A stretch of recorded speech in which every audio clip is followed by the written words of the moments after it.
of this transfer function? How do you write the difference equation for this transfer function?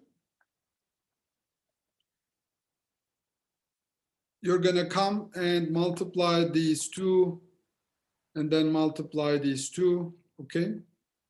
And then what will you have? Y of z minus alpha z to the power minus 1 y of z is equal to k times x of z plus k times z to the power minus 1 x of z. Can you go from here to the difference equation itself? Y of n minus alpha y of n minus 1 is equal to k times x of n plus k times x of n minus 1. Arkadaşlar, do you see how I write this difference equation? Yes. What is this a IIR filter? Yes. Why? Because I have the current y of n and one previous y of n, which means feedback, and current input and current previous, not current, but previous, one previous input. Okay? This is a kind of IIR filter. Okay? So what is the zero for this transfer function? What is the zero of this transfer function? How do I write it? 1 plus z to the power minus 1 is equal to 0. 1 plus 1 over z is equal to 0. I will take this one back here. 1 over z is equal to minus 1. And z is equal to minus 1. This is my 0. What is my pole? Hocam. Yes. In this case, the transfer function is inverted x over y, x over y. This is y over x is equal to y over x. I am multiplying like y times this and x times this, right? Okay. 2 over 3 is equal to 4 over 6. If I multiply these two and these two, I'm going to get the same thing. 12 equals 12. The transfer function is supposed to be y over x, right? Yes, y over x. Yeah. This is y over x. And you multiply, because I saw the arrow is like y over x is pointing to the denominator, which means I'm multiplying like here is what I'm doing. Y over x is equal to k plus k z to the power minus 1 divided by 1 minus alpha z to the power minus 1. oh, equal to, okay. Now I'm gonna multiply this by this by this, and equate to each other. Okay, yeah. Okay, this is what I've done here. Okay, what is the pole of this circuit, of this transfer function arkadaşlar? What is the pole? What is the pole here? Alpha. Alpha is my pole, right? Z is equal to alpha is going to be my pole. So if I drove this, this is going to be my 0. And this is going to be my pole, right?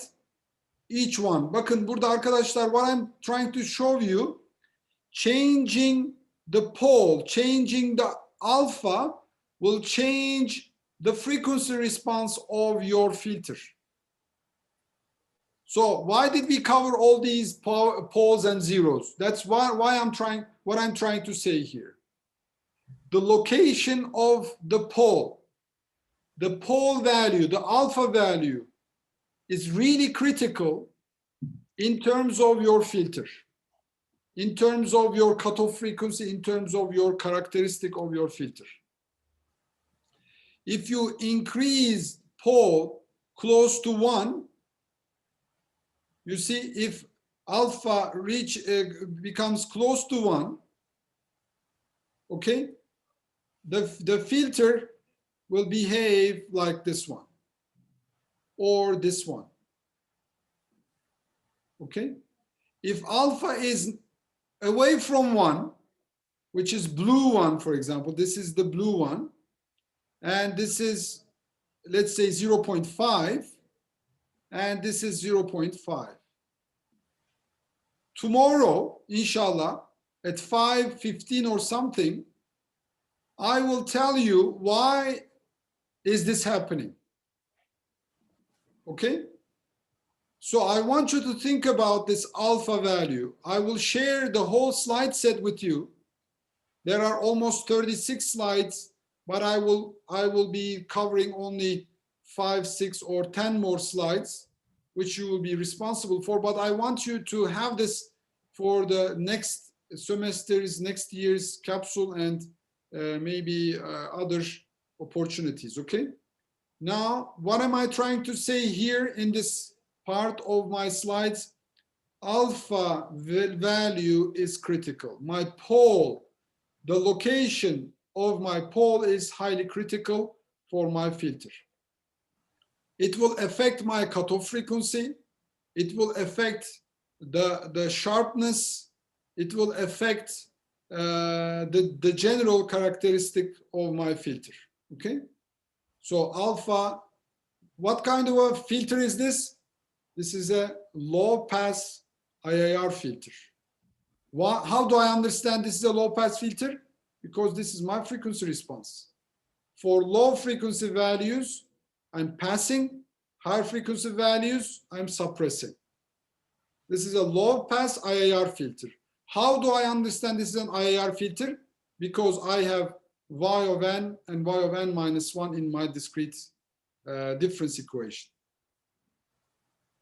If I have only, for example, h of z is equal to 1 over 2 plus 1 over 2 z to the power minus 1, this is FIR filter. Neden?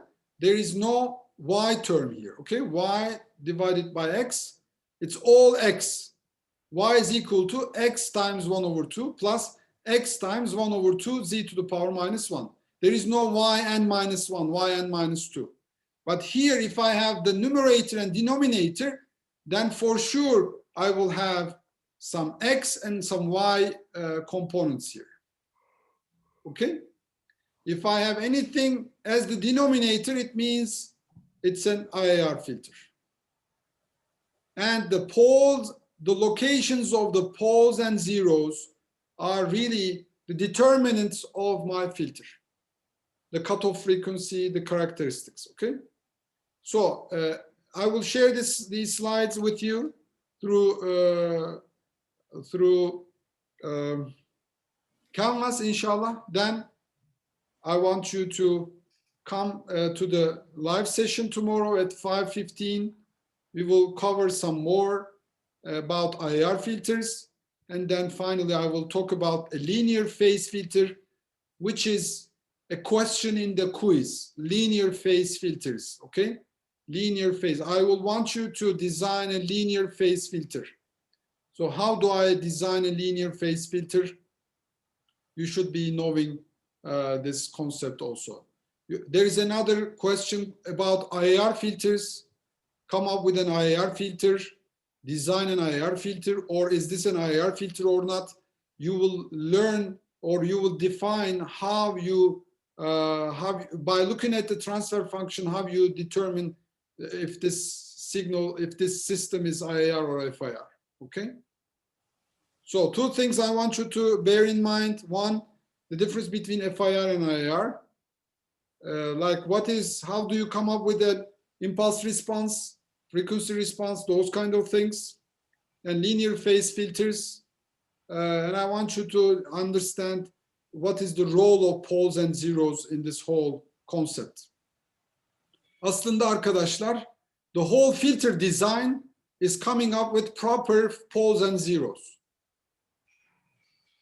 Okay?